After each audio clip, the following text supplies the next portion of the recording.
involves actually one of the subjects we were just talking about, Ukraine, but she's focusing specifically on the children of Ukraine. So thank you for taking the time. Please introduce yourself and tell us what your new title is. Thank you for having me.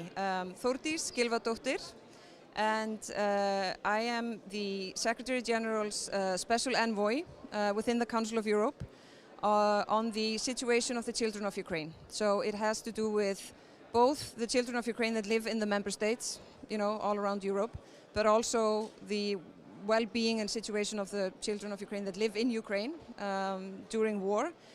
But then maybe the biggest part and most challenging with regards to the unlawfully abducted children that Russia has stolen from Ukraine and placed them inside Russia.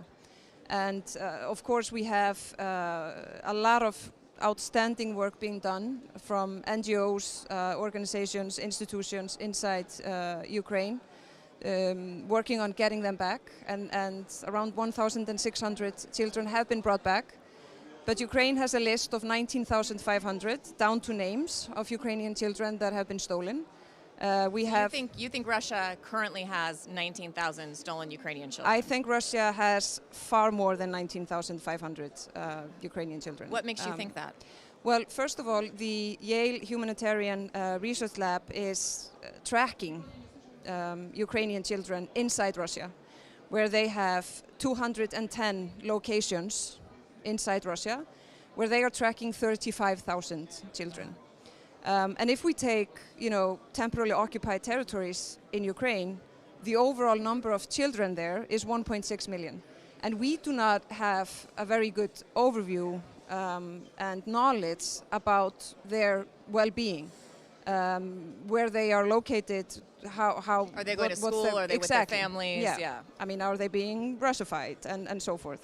So the number is higher, and the brave work of these organizations and individuals in returning 1,600 is incredible. But if you compare that number to the big number that nobody really probably know how big it is, we can see that if this is the pace, those children will be grown-ups,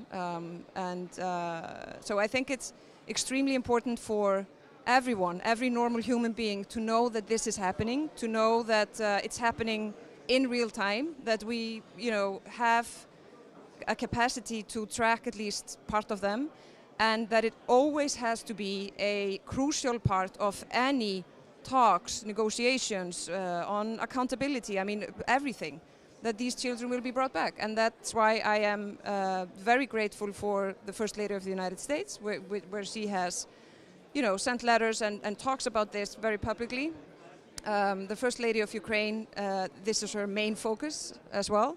And during dinner here last night, Keith Kellogg, the Special Envoy, he had a speech, and he actually used a lot of his time in raising this issue, and really? Yeah, which was comforting to hear, because I believe that this is, it's bipartisan because it's human, and I think every normal human being understands how fundamentally wrong and horrible it is to systematically, because this is not like a consequence of war. Well, that's my next question.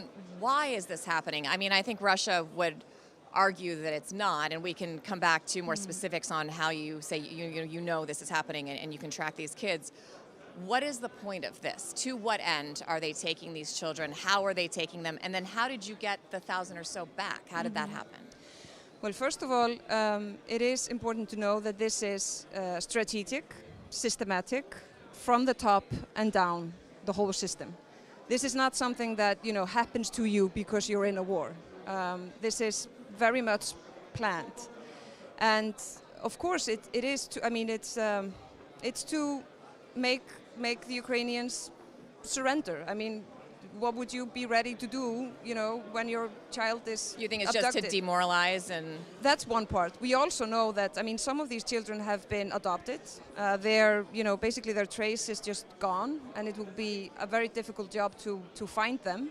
The youngest child that I know was 17 months old when she was taken.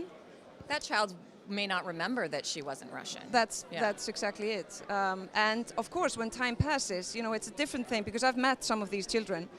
And when you are there for maybe 4 months or 6 months, and then you come back and you go through, the help you need and reintegration, rehabilitation, and so forth, it's a different thing than when you've been there for, 3 years or more.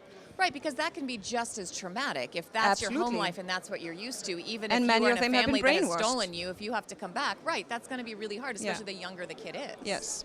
I mean, you have children. Can you imagine? No, and that's exactly it. And that is why it's important to raise it, because, it's very human to, you have empathy, and it feels wrong because it is wrong. And if we can all agree how fundamentally wrong it is, and it is important to have that political push. I mean, Ursula von der Leyen from the EU has also raised this, as he did so at the White House in the meeting with President Trump, which I was also grateful for, because this is something that we can all be united on. That this doesn't need to be controversial. Exactly. And also we also have knowledge that partly some of these children are being indoctrinated. So they are, what will happen to them? What will they be obliged to do in the nearest future? To attack their own motherland after being, they are being brainwashed. They are forbidden to speak Ukrainian. They are forced to speak Russian. They are told that their country doesn't exist. They're told that their parents don't want them. I mean, it's. But we also know these tactics from history. But the thing is that we are tracking at least part of them. They have to be brought back, and it has to be a crucial, part of any talks or, peace negotiations or whatever you call them. That you can't talk about just peace if we just see this happening and we don't do anything about it. The ones that you got back, how did that happen? How were you able to identify them, and then what was the impetus? What did you use to make Russia give them back? These are different methods, and the Council of Europe. So it wasn't like a batch of 1,000 kids. It was a couple different. No. I got and the Council of Europe is not. We are not in any dialogue. Some of them back. Then it's a, extremely brave work of NGOs and individuals inside Ukraine. You have guardians, parents that fight for them and are ready to do basically whatever it takes to get them back. So it's different methods, and we see, for example, from Save Ukraine, they are outstanding, and all of them are, but you can just see the 2 children, 5, 7, how old they are, and sometimes even, their personal story without, of course you can't see their faces, but so it's, they are doing an outstanding work, but they need our support and assistance, political support, but also support for them to have the capacity inside Ukraine to actually, when they are being brought back. Of course, it's a lot of work that those children have to go through. You were talking about how Keith Kellogg mentioned that here, and we've heard through some, I think, reliable reporting that this has been something Melania has been pressing President Trump on. But I will say, I mean, we've known each other for a while. I've covered this issue for a long time. Until recently, I felt like I really wasn't hearing this, to your point, in the negotiations about settlements for Ukraine, in the top 4 or 5 issues. Is that just because everyone is so so concerned about security, they're not thinking as much as maybe they should be about the humanitarian issues? And what can you do about that? I think, very early on, it took, time to gather information that were, trustworthy and credible to actually raise this. And you needed the receipts, as the kids say. And as soon as the Ukrainians were, raising this, the question was always, what's the scale of it? Right. And so they have this down to names of 19,500, but we know that they are far more. And I also noticed that it is more now in the news, and not only, both throughout Europe and in the United States.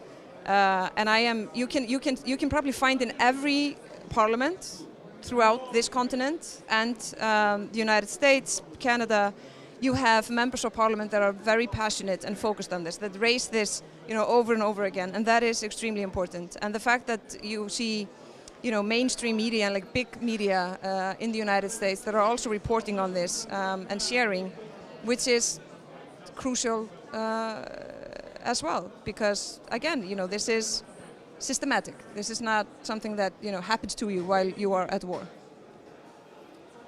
I know you have a lunch. We have to let you go, but you are also a former foreign minister and defense minister, and there's been a lot of talk lately about President Trump's recent comments at the UN, where he said, for the first time, he does think it's possible for Ukraine to win the war and win back all of its territory. With things as they are, what is your assessment of this conflict, and is it still winnable for Ukraine with the current level of resources and international support?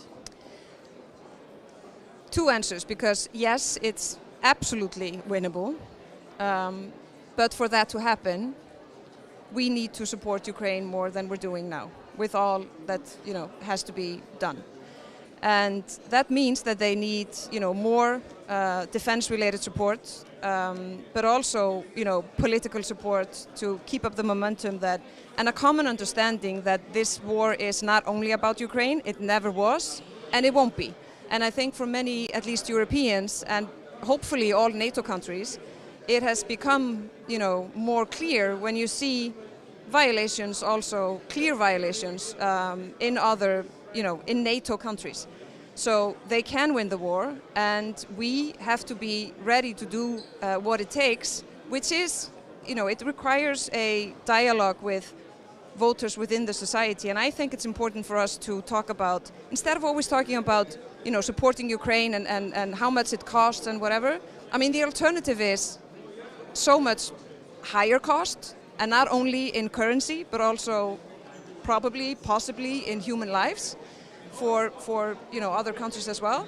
And I think we should basically just talk about a Russia tax, because that is what it is. So when we decide to spend money or resources to support Ukraine, it's a Russia tax. If Russia was not out of control, we would not have to do that. So it's a tax that Russia is putting on us, and the best way to deter and keep our way of life is to make sure that Ukraine wins the war, Russia loses it, and we can see a prosperous, sovereign, independent Ukraine where they have already decided what kind of society they want to be. And that is what frightens the Russians the most. It's not, for them, it's not only about internationally recognized territory. It's the fact that they can't stand the fact that Ukraine is a democratic, sovereign, independent nation that wants to and does belong both in the European family and in the transatlantic family. And they can't stand that.